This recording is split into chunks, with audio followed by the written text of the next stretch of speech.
All right, today we have Jesus asking the most important question ever asked in all of history, and he really, really, really cares what your answer is. So come and read it with me to find out what it is.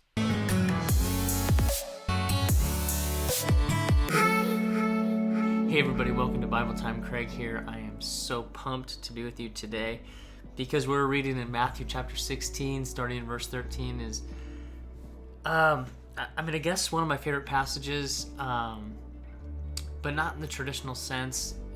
There's some other passages that I just love just because the beauty of them, the writing and the deepness of the theology, and for a number of different reasons. But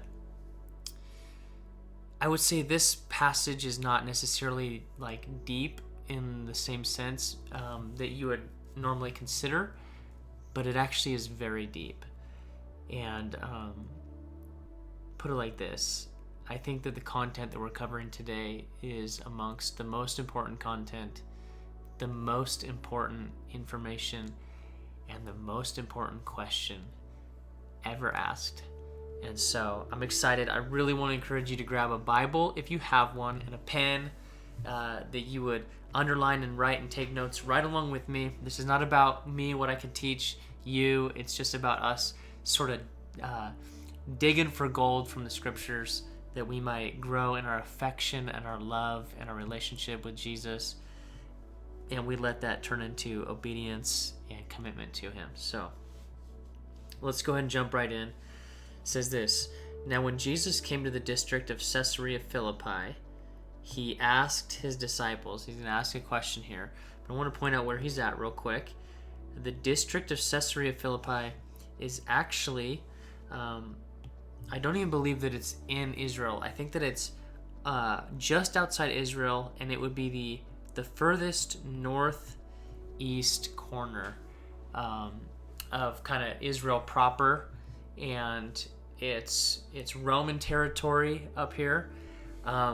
And so the Romans and what the Caesars would do is they would name cities after themselves. If you know anything about the history, which I don't know a ton, but as I understand it, the people who were the emperors, the kings, basically the rulers of the entire Roman Empire, they would be called a Caesar.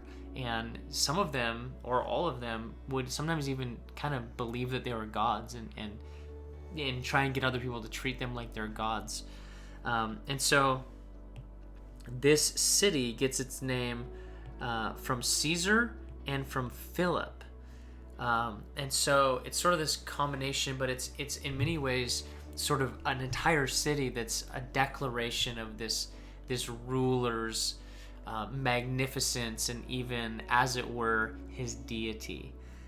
But what's also interesting about this region is that there's a massive renowned temple to the Greek god Pan or Pon, and there's also a big temple there to the pagan god Baal or Baal. And so what's just really interesting to note about this is that Jesus leaves Israel, the nation that he was called to,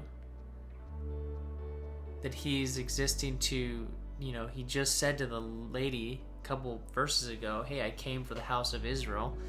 But he leaves, he goes to the far distance of the land, to a city that's like immersed with deistic identity.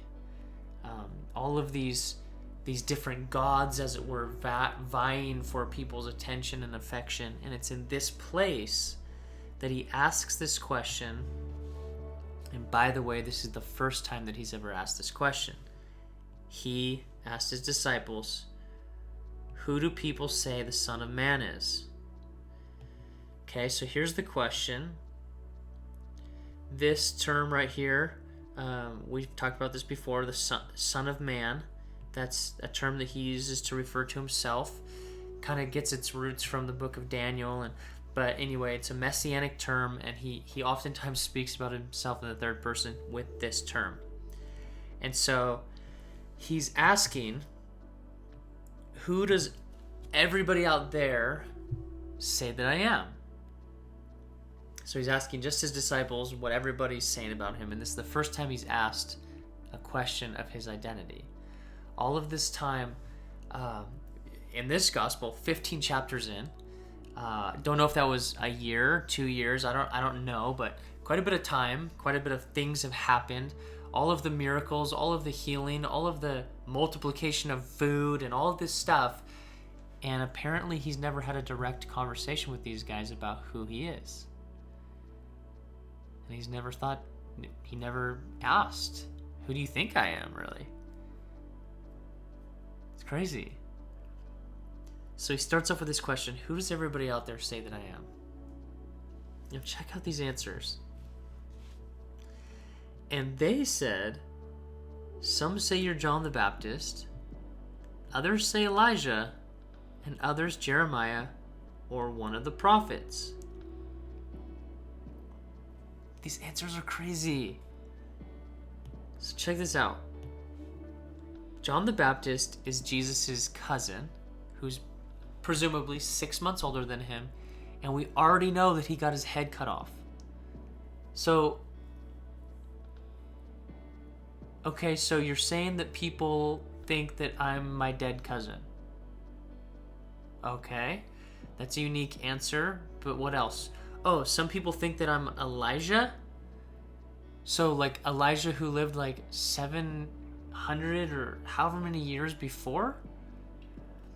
And, Elijah could possibly make sense in a certain context, in the sense that Elijah didn't die, he was taken up to heaven in this chariot, and the belief was that before the Messiah comes, Elijah's going to come back. And so maybe people believe that Jesus was Elijah, or sort of in the spirit of Elijah, and that the Messiah was coming behind him. But we already know that Jesus is the Messiah, and we know that Jesus says that John the Baptist, his dead cousin, actually was the representation of Elijah coming to prepare the way for the Messiah, i.e. Jesus. So either way, it's like, okay, so you think some people think I'm a dead cousin, some people think I'm Elijah. Kind of maybe makes sense if the Messiah's coming after me, but some people think I'm Jeremiah. That's a prophet that's definitely dead, and nobody believes that he's like ever returning from the dead. Or you think I'm like a different prophet? Weird answers. But check this out. He said to them, but who do you say that I am? Just take this in for a second. Consider this. This is the first time that Jesus, after doing all these miracles, after clearly being sent with a mission, all of this context, it's the first time he takes them to the outskirts of Israel, to this city full of God identity. And he asks them about his identity for the first time. And he says, who does everybody out there say that I am? And they give these crazy answers. And what's so interesting to me is that even if they were good answers, even if they were like normal answers, he doesn't even acknowledge them.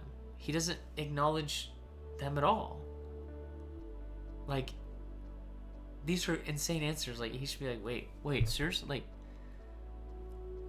people think that I'm my dead cousin? Like, do you know what I'm saying? Like, there should be like a moment of like, hold up, like. But what we see here, and I just love this because I truly believe that this is all included, and he did this all for a reason, as an introduction to us, that we can see this written down, that we can get a glimpse into the heart of God. He says, but who do you say that I am? It's as if this first question is just kind of like a setup. Maybe just like an appetizer to the real question. It's as if Jesus wants to get them thinking about the subject and then acknowledging what they know other people are thinking, but then prove to them that he's actually not interested in what they think other people are thinking, but to more clearly elevate that what he really cares about is what they think. He doesn't even address these crazy answers, but he gets to the point. And I personally think that this is so important because it shows us, it illuminates for us this concept that Jesus knows what each person is thinking. He knows the hearts of men. Oftentimes he asks us questions to help us to see what's in our own heart. And I think that he included this first question and also not answering their answers or addressing their answers because he wanted to reveal to us, he wanted to reveal to you that who you think your religious grandma thinks Jesus is isn't actually that applicable to you.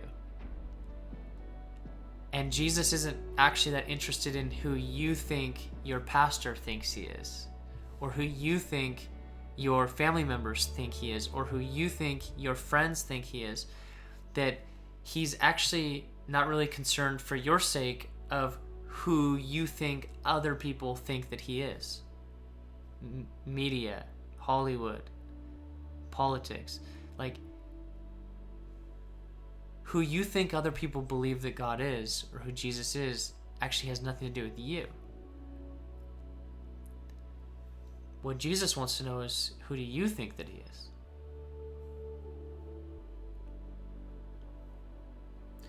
I think that this passage is like, in a sense, for each one of us, stripping away all of the 7 billion other voices, and it's as if Jesus was standing right in front of each one of us, saying, you know what, I'm going to go ahead and ask them the same question when I'm with them. You don't need to tell me what your buddy thinks about me. In this moment, friend, I just want to know, who do you say that I am? Because who we say Jesus is the most important answer that we can ever give to the most important question ever asked. Who do we say that Jesus is? And so this is the question that every one of us needs to answer. Now I get it. If you are watching these videos, if you have made it this far in this video, you probably already know the answer to that. You probably believe similar to what I believe. You're probably here watching this because you believe that Jesus is the Christ. And by the way, if you do, just pause the video for a second. If you do believe that, would you please consider sharing this video with somebody? It's really not the hard. Just hit copy link and paste it in your status on Facebook, and it shows the video up right there on Facebook, or post it on your Instagram, or email it to somebody or something. Look, I'm not trying to get famous here. It's not about me. I believe so much in this passage, and I believe so much in helping people answer and ask this question. And so please, if you're with me this far and you're a believer, please share this with somebody that they might be invited to consider this question. If you're not a believer, or maybe you are that person watching this a few weeks later because your friend sent it to you and you're here, I'm so glad that you're here.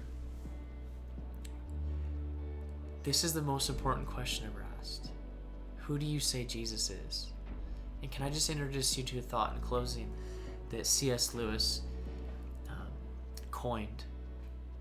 C.S. Lewis said it's a preposterous thing to consider Jesus to be a man or a good man or a prophet of God. He said, really, there's only 3 possibilities of who Jesus was. Number 1, a liar. He says it's completely feasible and a theoretical possibility that he was a man that knew that he wasn't God and knew that what he was saying was dishonest, but he was lying about it, convincing everybody. It's a possibility. Number 2, that he was a lunatic. He's a crazy man. That he actually thought he was God, and when he was saying the things that he said, he really believed it, but he was just cuckoo in the cabeza. It's a possibility. Although, a lot of miracles for that one. And Lewis says the only other option is that he was not a liar or lunatic, but that he was actually Lord. And the reason for this is because the things that he did, from the miracles to the healings to the preaching to the being murdered, killed, buried for 3 days and rising from the dead, to all of it, a man just couldn't do that. And a prophet sent by God actually would be a very, very bad prophet, saying the things that Jesus said if he wasn't God, because he'd be blaspheming. He'd be completely out of line. So you can't really say that he was a good man and a prophet. Yeah, he was a prophet just like Muhammad or whoever. He'd have been total blasphemer. The only option is that he's lying, he's crazy, or that he actually is who he says he is.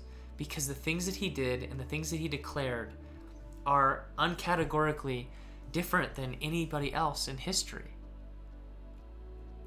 And so what I'm asking you today is not what was your experience with church when you were a kid and those pains, or with certain Christians that maybe treated you poorly, or anything like that. My question to you, and Jesus' question to you, is who do you really truly believe that he is? Jesus of Nazareth. Who was he? Because your answer to that question is one of the most defining pieces of information, I believe, about your entire world, life, and eternity. And this is the question that Jesus cared about. Who do you say that I am? And so, I want to encourage you to consider that. And for all the believers, which is probably most of you that are here with me, would you just consider in closing, is he more than just your Savior so you'll go somewhere and you'll die? Is he your Lord? Is he the Lord of your life? Somebody said, if he's not Lord of all, he's not Lord at all. It's kind of cliche, but it's kind of true. So, I hope that whoever you are, you're considering who you really believe that he is. I remember for me, I faked it for 17 years. And before my senior year of high school, I heard the Lord say, "Hey Craig, do you believe in me?" And I was like, "Yeah, God, I believe in you." And he was like, "No, really? Because you don't act like it." It was like the worst and greatest supernatural slaps in my face that I've ever received. But it helped me get to the place where I really had to address, who do I really believe that God is? And if he's real, I ought to follow him with my whole life. And I am. So, I'll leave you with that, and we're going to pick up in the second half. Really, this passage is about 2 identities. It's about Jesus' identity, and it's about Peter's and our identity. And so we'll pick up there. In fact, I think I'm just going to go ahead and do that one right now, but you'll see it tomorrow. So I'll see you then.